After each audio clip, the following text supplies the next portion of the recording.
Question 1. Homicide in mens rea. In a high-stakes environment where multiple challenges arise, the surgeon, Dr. Blake, is performing an emergency operation on a critically injured patient. During the procedure, due to an unforeseen power failure and inadequate backup systems, Dr. Blake makes a critical mistake that leads to the patient's death.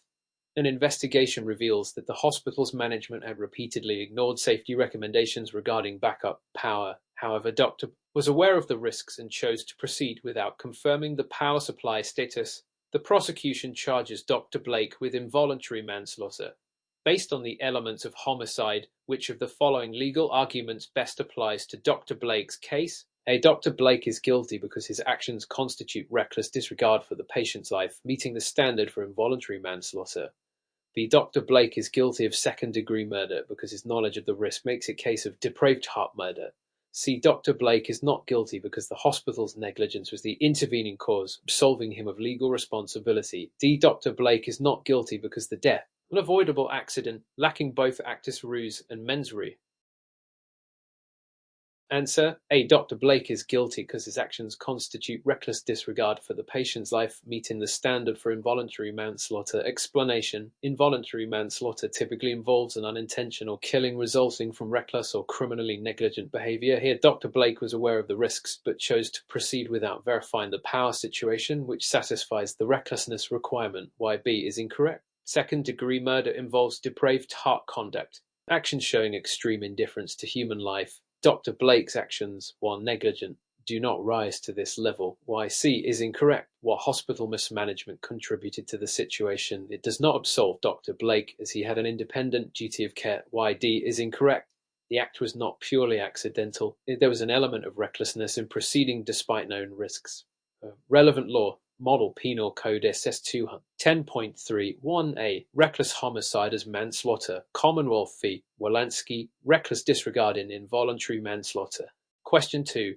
Search and seizure Fourth Amendment rights. During a comprehensive review of a process that needs improvement, Officer Daniels, a narcotics officer, receives an anonymous tip that illegal drugs are being stored in a suburban home. Without obtaining a warrant, Officer Daniels and his team conduct a late-night search and discover large quantities of heroin. The homeowner, Mr. Vega, is charged with drug trafficking. His defense argues evidence should be suppressed due to an illegal search. Under constitutional law, what is the most legally sound ruling in this case? A. The evidence is admissible because the plain view doctrine applies, making a warrant unnecessary. B. The evidence must be excluded because the search violated the Fourth Amendment's warrant requirement. C. The evidence is admissible because anonymous tips alone are sufficient probable cause for warrantless searches. D. The evidence is admissible because drug-related cases fall under exigent circumstances allowing immediate searches.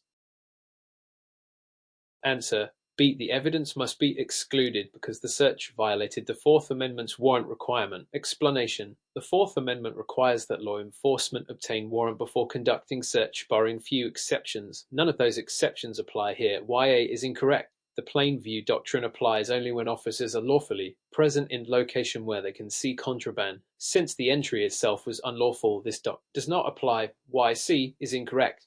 An anonymous tip alone is not enough for probable cause. Officers must corroborate the tip through independent investigation before obtaining warrant. Florida v. JL 529 U.S. 266 2000. YD is incorrect. Exigent circumstances, immediate danger, risk of evidence destruction require specific urgent conditions which were not present here. Relevant law. Map v. Ohio 1961 exclusionary rule. Katz v. United States 1967 privacy protections. Florida v. JL 2000 anonymous tips and probable cause. Question 3. Conspiracy and withdrawal from criminal liability. In a case where multiple parties have different objectives, 3 individuals, Liam, Maria, and Derek, agree to rob jewelry store. They make detailed plans and Liam purchases the necessary tools. However, 2 days before the robbery, Maria decides she no longer wants to participate and explicitly informs both Liam and Derek that she is backing out. Despite this, Liam and Derek proceed with the robbery.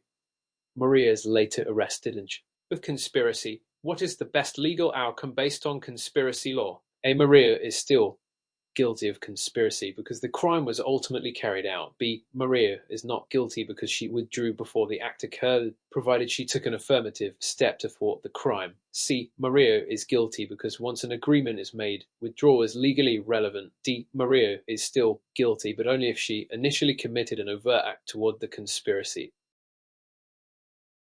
Answer: B. Maria is not guilty because she withdrew before the act occurred, provided she took an affirmative step to thwart the crime. Explanation: under conspiracy law, withdrawal is a valid defense only if the defendant takes an affirmative action to renounce the crime, such as warning law enforcement or attempting to stop co-conspirators. Simply stating an intention to withdraw is not enough. YA is incorrect. Conspiracy does not require the crime completed, but Maria's valid withdrawal, if she took action, negates liability. YC is incorrect. While conspiracy does not require completed crime, withdrawal before the criminal act can relieve liability if proper steps are taken. YD is incorrect. An overt act is necessary to prove conspiracy in some jurisdictions, but Maria's withdrawal negates her role even if she had initially contributed. Relevant law. Model Penal Code 5.36 Withdrawal from conspiracy. United States v. Reed 1998. Requirements for valid withdrawal.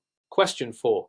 During a comprehensive review of a process that needs improvement, a major corporate executive is accused of insider trading after allegedly purchasing stocks based on confidential financial reports not yet disclosed to the public.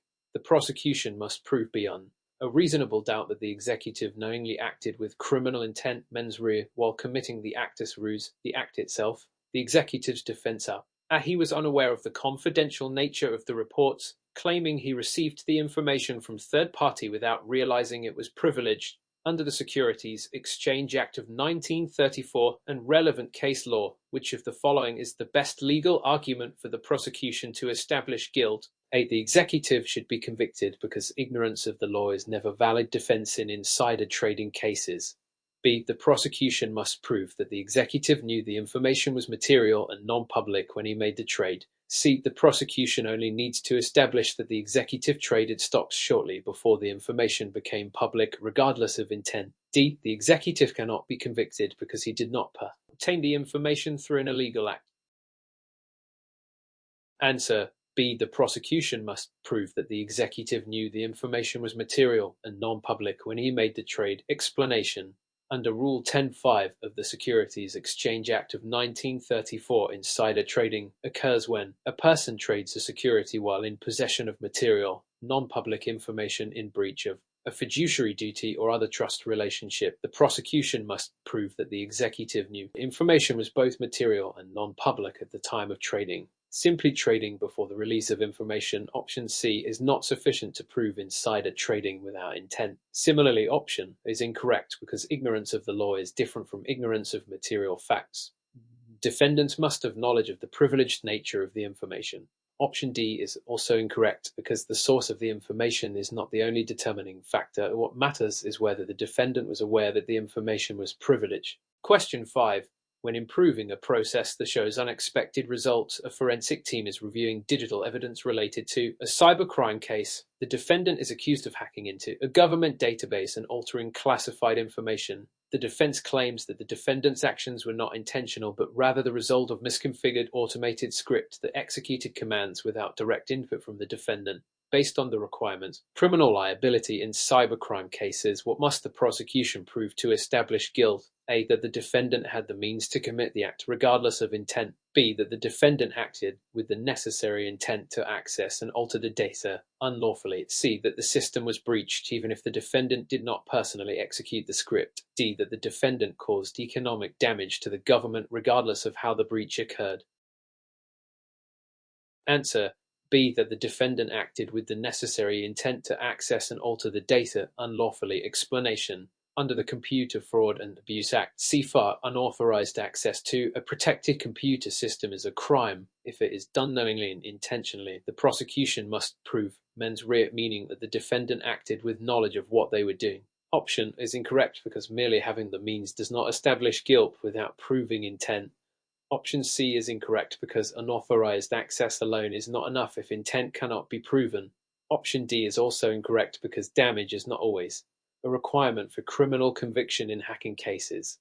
Intent and unauthorized access are key elements. Question 6. During an emergency response where multiple areas are impacted, law enforcement officers enter a home without a warrant to search for a missing child believed to be in imminent danger. While inside, they discover illegal drugs in plain sight and later charge the homeowner with possession. The defense argues that the search violated the Fourth Amendment. Under established precedent, which of the following best justifies the officer's actions? A. The exigent circumstances doctrine allows warrantless entry if officers reasonably believe immediate action is necessary.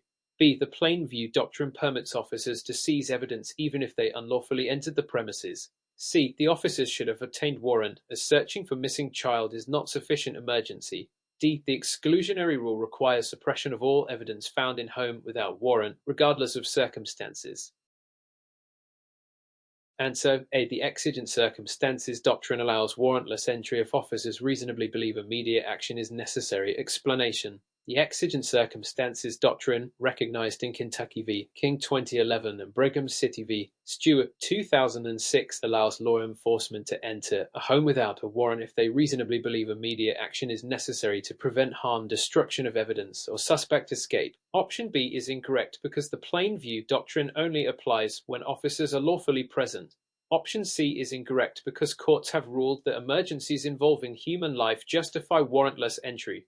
Option D is incorrect because the exclusionary rule does not apply when an entry is legally justified under exigent circumstances. Question 7. In a high-stakes environment where multiple challenges arise, a suspect is interrogated by police without being informed of their Miranda rights. During the interrogation, the suspect confesses to a crime. Trial, the defense moves to suppress the confession. Under which legal principle would the confession likely be excluded from evidence? A. The suspect was not aware of their rights and therefore the confession is inadmissible. B. The Fifth Amendment protects against self-incrimination, requiring suppression of improperly obtained confessions. C. The confession is admissible because the suspect voluntarily provided the information. D. The exclusionary rule applies only to physical evidence, not verbal confessions. Answer B. The Fifth Amendment protects against self-incrimination, requiring suppression of improperly obtained confessions. Explanation. Under Miranda v. Arizona, 1966, the Fifth Amendment protects against self-incrimination, and any confession obtained without informing a suspect of their rights is generally inadmissible. Option is incorrect because awareness of rights is not the key factor. Failure to inform is. Option C is incorrect because even voluntary confessions are inadmissible if obtained without proper Miranda warning. Option D is incorrect because the exclusionary rule applies to both physical and testimonial evidence obtained unlawfully. Question 8. When scaling up operations that experience significant legal challenges, a pharmaceutical company is accused of fraudulent marketing practices under the False Claims Act. The prosecution alleges that the company knowingly misrepresented the effectiveness of a drug to increase government reimbursements. What key element must the prosecution establish to prove liability? A. That the company intentionally misrepresented the drug's effectiveness. B. That the government incurred financial losses due to the misrepresentation. C. That the drug was ineffective in all cases, not just some. D. That patients suffered physical harm due to the misrepresentation. Answer A. That the company intentionally misrepresented the drug's effectiveness. Explanation. Under the False Claims Act 31 U.S. the SSS 3729-3733 liability arises when party knowingly submits false claims to the government. Intentional misrepresentation is key. Option B is incorrect because financial loss is not necessary for fraud, only the false claim itself. Option C is incorrect because even partially misleading statements can be fraudulent. Option D is incorrect because physical harm is not a requirement under the False Claims Act.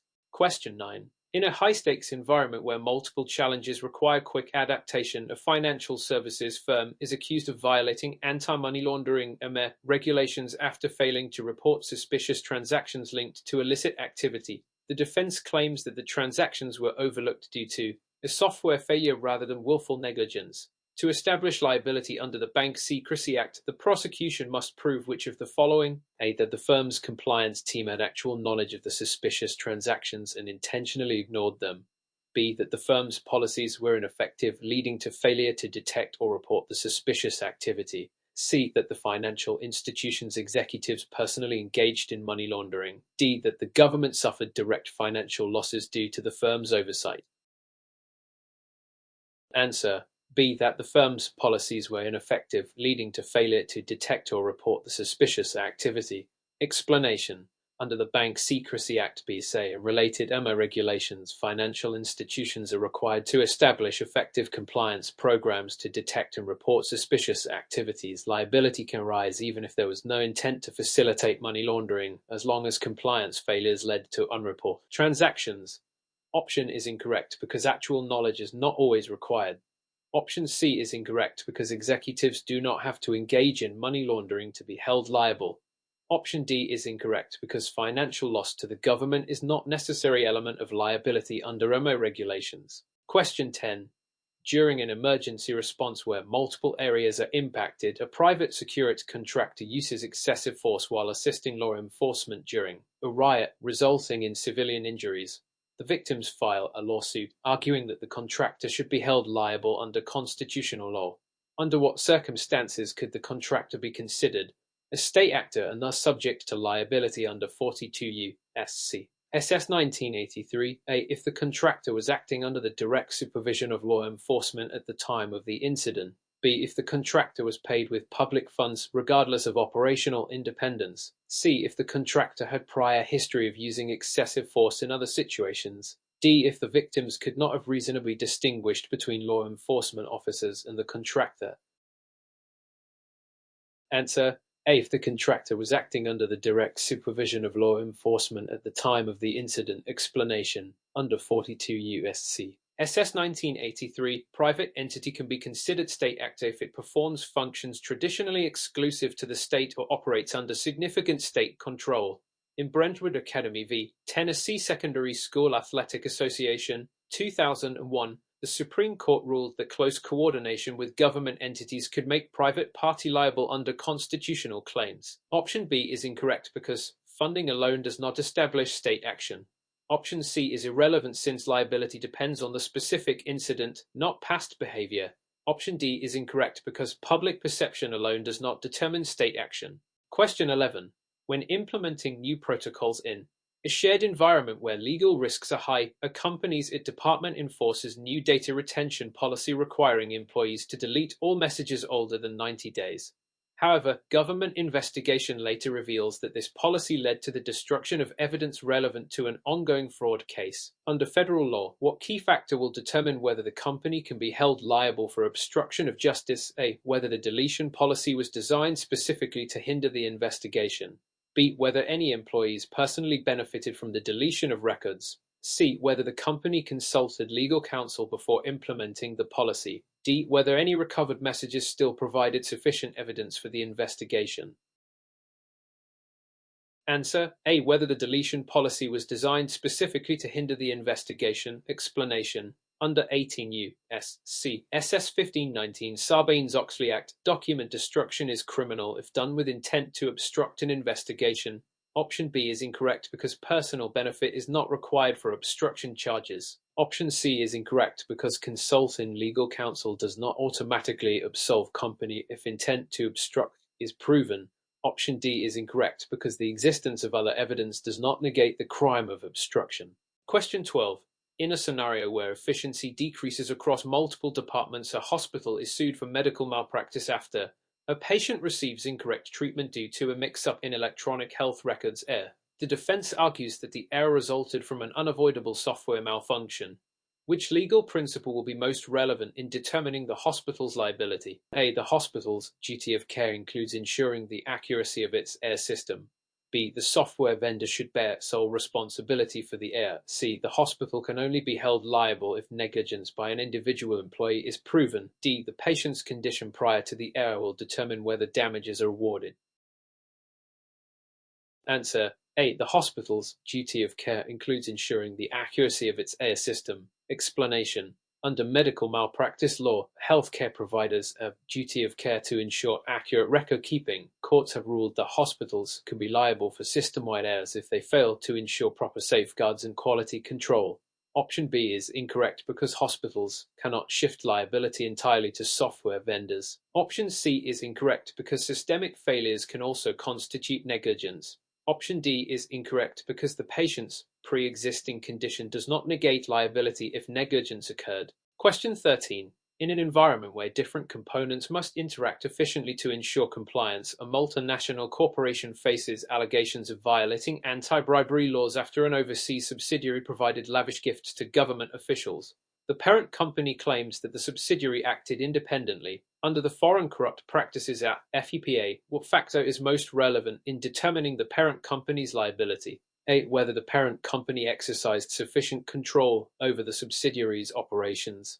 B. Whether the subsidiary's actions resulted in direct financial gain for the parent company. C. Whether the officials who received the gifts had regulatory authority over the subsidiary. D. Whether the gifts were explicitly labeled as bribes in corporate records. Answer: A. Whether the parent company exercised sufficient control over the subsidiary's operations. Explanation: under the FEPA, parent company can be held liable for subsidiaries' corrupt practices if it had control over the subsidiary's operations. Courts consider factors such as decision-making authority, compliance programs, and oversight mechanisms. Option B is incorrect because direct financial gain is not necessary for liability. Option C is incorrect because bribery laws apply broadly, not just to regulatory officials.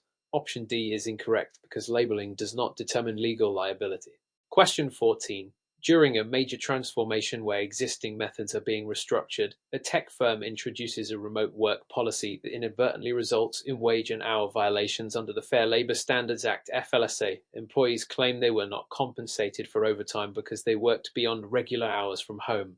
Which factor is most critical in determining the company's liability? A. Whether the company had clear remote work policy outlining overtime procedures. B. Whether the company actively monitored employees' work hours and required logging. C. Whether employees voluntarily worked extra hours without informing management. D. Whether the new policy improved overall efficiency in other areas.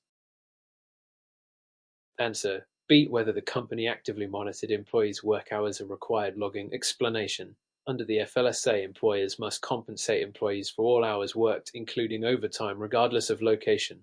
Courts have ruled that failure to track and monitor work hours constitutes employer liability. Option is insufficient because policies alone do not absolve liability. Option C is incorrect because employers must still pay for unauthorized overtime if they knew or should have known about it.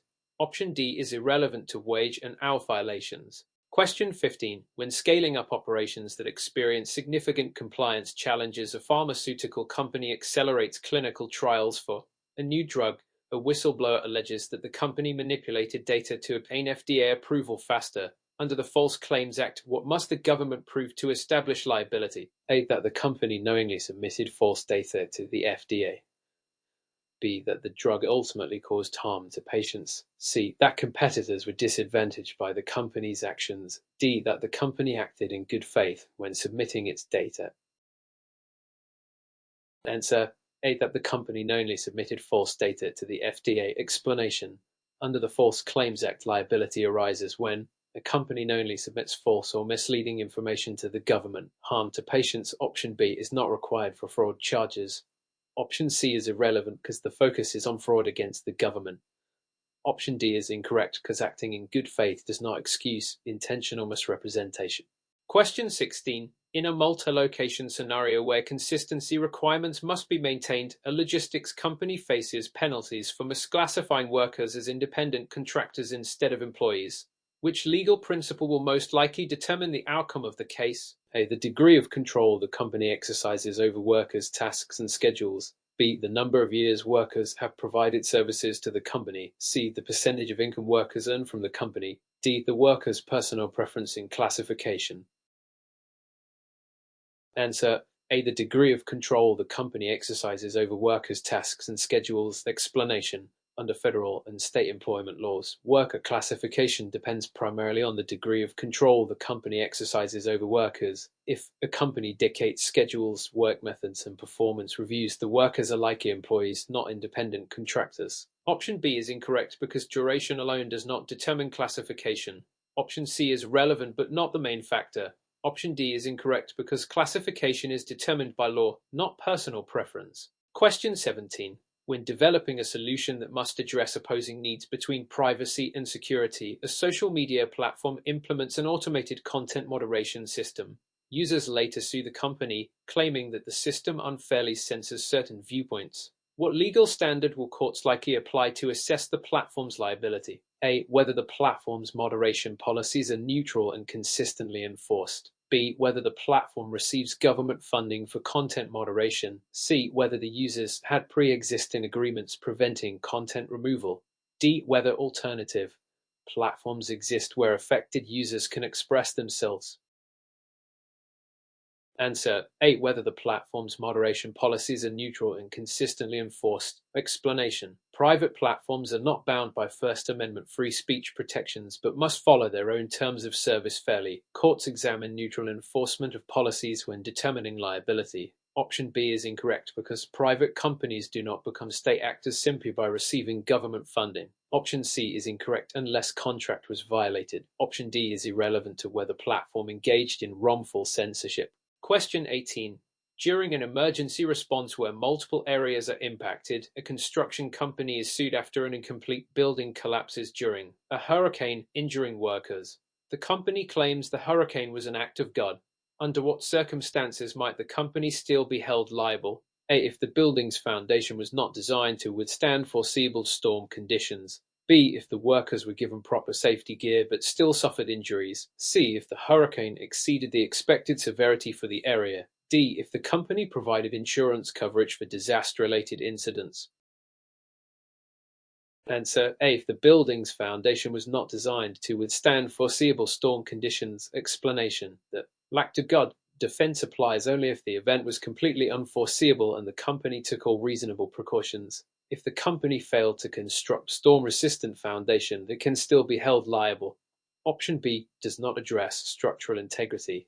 Option C is incorrect because foreseeability is key. Option D is irrelevant to negligence liability. Question 19. While investigating a complicated issue between different regulatory agencies, a biotech firm faces scrutiny for patenting a gene editing technology that overlaps with existing patents. What is the primary factor in determining whether the firm's patent is valid? A. Whether the firm's invention contains novel and non-obvious improvement over existing technology. B. Whether the company was the first to file patent application. C. Whether regulatory approval was granted before the patent filing. D. Whether the invention was publicly disclosed before the patent application. Answer: A. Whether the firm's invention contains novel and non-obvious improvement over existing technology. Explanation: Under patent law, an invention must be novel, useful, and non-obvious to be patentable. First to file. Option B is relevant but does not guarantee validity. Option C is irrelevant since patents do not require regulatory approval. Option D is incorrect because prior public disclosure can invalidate patent. Question 20. While examining inconsistencies across various units, a multinational retailer discovers that some regional stores apply different pricing strategies despite company-wide policies. A consumer advocacy group files a complaint alleging deceptive pricing under the Federal Trade Commission (FTC) Act. What will the FTC most likely investigate? A. Whether price discrepancies mislead consumers about product value. B. Whether the retailer had prior approval from regulators for pricing changes. C. Whether competitors also used variable pricing strategies. D. Whether the retailer posted a disclaimer about regional pricing variations. Answer: A. Whether price discrepancies mislead consumers about product value. Explanation: Under the FTC Act, deceptive pricing occurs when consumers are misled about the true cost or value of a product. Option B is incorrect because regulatory approval is not required for standard pricing decisions. Option C is irrelevant since competitors' practices do not determine legality. Option D is insufficient if the pricing is still misleading. Question 21. During a comprehensive review of a process that needs improvement, a financial institution revises its anti-money laundering (AML) controls. Regulators later find that high-risk transactions were still not properly flagged. Under the Bank Secrecy Act (BSA), what factor is most crucial in determining the bank's liability? A. Whether the bank had policies but failed to enforce them effectively. B. Whether the transactions ultimately resulted in financial crimes. C. Whether the bank reported at least some suspicious transactions. D. Whether the affected clients were high net worth individuals. Answer: A. Whether the bank had policies but failed to enforce them effectively. Explanation: The BSA requires financial institutions to implement and enforce effective MA programs. Merely having a policy, option A, is not enough. It must be enforced. Option B is incorrect because liability exists even if the transactions were ultimately harmless. Option C does not absolve responsibility for failures. Option D is irrelevant to compliance obligations. Question 22. In a situation where formal requirements conflict with operational realities, a technology firm implementing data privacy measures under the General Data Protection Regulation (GDPR) struggles with user consent processes. A compliance audit reveals that users do not fully understand consent options. What is the most likely consequence? A. The company may face fines for failing to ensure clear, informed user consent. B. The company will be forced to delete all user data immediately. C. GDPR will require the company to offer monetary compensation to users. D. DDR does not apply if users voluntarily provided their data. Answer A. The company may face fines for failing to ensure clear, informed user consent. Explanation. Under GDPR, user consent must be explicit, informed, and unambiguous. Option B is incorrect because corrective measures may vary. Option C is incorrect. Monetary compensation is not an automatic penalty. Option D is incorrect because voluntary data sharing does not exempt companies from EDO requirements. Question 23. When implementing new protocols in a shared environment, an airline introduces automated pilot assistance technology.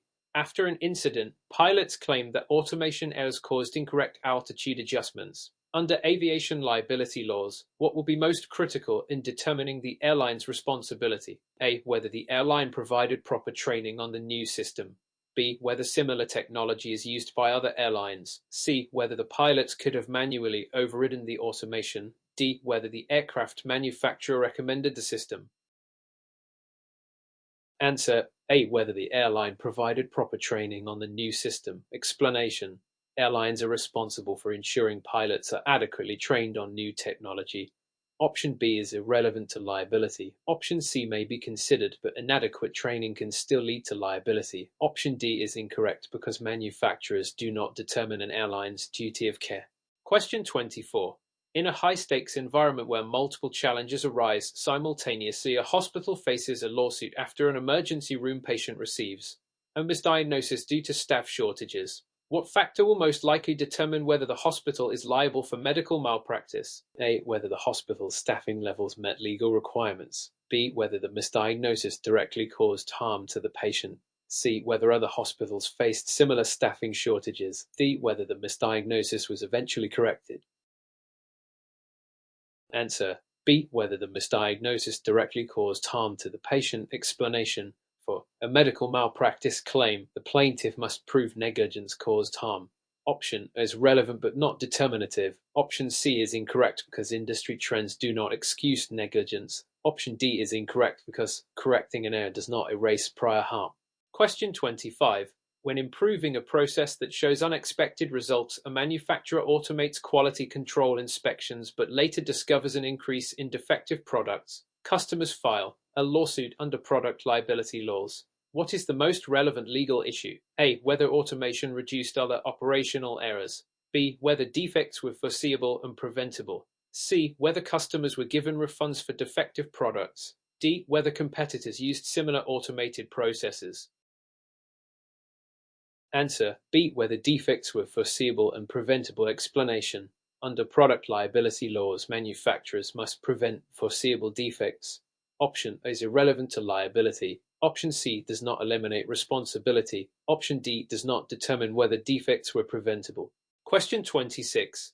In an environment where different components must interact efficiently, a software company integrates third-party AI tools into its cybersecurity system. After a data breach, regulators investigate under the Cybersecurity Information Sharing Act (CISA). What will they primarily assess? A. Whether the company implemented reasonable cybersecurity measures.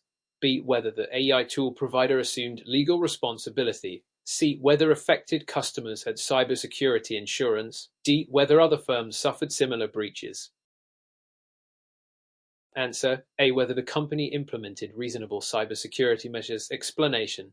Under CISA, companies must take reasonable security precautions regardless of third-party vendors. Option B is incorrect because liability cannot be automatically shifted. Option C is irrelevant. Option D does not impact legal responsibility. Question 27. During a seamless transition where continuity must be ensured, a city government switches waste management contractors. Residents later complain about missed collections. What is the most relevant factor in determining if the city breached its contract with residents? A. Whether the new contractor provided equivalent service levels. B. Whether waste collection frequency decreased. C. Whether residents had prior notice of service changes. D. Whether the city saved costs by switching providers. Answer: A. Whether the new contractor provided equivalent service levels. Explanation: government contracts require continuity in essential services. Option B is relevant but does not prove a breach. Option C may mitigate concerns but is not determinative. Option D is not a valid excuse for service failure. Question 28. When dealing with a complex system that shows occasional failures, an energy provider faces scrutiny after multiple power outages. Under utility regulations, what factor is most important in determining liability? A. Whether the company maintained infrastructure according to safety standards. B. Whether customers were compensated for outages. C. Whether power was restored within a reasonable time frame. D. Whether competitors experienced similar failures. Answer: A. Whether the company maintained infrastructure according to safety standards. Explanation: regulatory agencies assess whether utilities meet maintenance and safety standards. Option B is secondary to compliance. Option C matters but does not replace legal obligations. Option D is irrelevant to liability. Question 29. While analyzing the root causes of sequential problems, a major retailer discovers recurring supply chain disruptions. Under contract law, what will determine if the supplier is in breach? A. Whether the disruptions violated agreed upon delivery terms. B. Whether the disruptions affected competitor supply chains. C. Whether alternative suppliers were available. D. Whether the retailer adapted its inventory practices. Answer: A. Whether the disruptions violated agreed upon delivery terms. Explanation: under contract law, suppliers must adhere to delivery agreements. Option B is irrelevant to the contract's terms. Option C and Option D do not impact whether the supplier breached its obligations. Question 30. During an emergency response where multiple areas are impacted, a pharmaceutical company accelerates the production of life-saving medication under emergency use authorization (EUA). However, unexpected adverse effects are reported in patients. Under FDA regulations, what is the most critical factor in determining the company's liability? A. Whether the company followed EUA manufacturing and reporting guidelines. B. Whether the medication had pre-existing approval for other conditions. C. Whether the reported adverse effects were temporary. D. Whether patients were informed of potential risks before taking the medication. Answer: A. Whether the company followed EUA manufacturing and reporting guidelines. Explanation: under FDA EUA regulations, manufacturers must strictly follow approved production and reporting protocols. Option B is irrelevant if the medication was used for a new condition.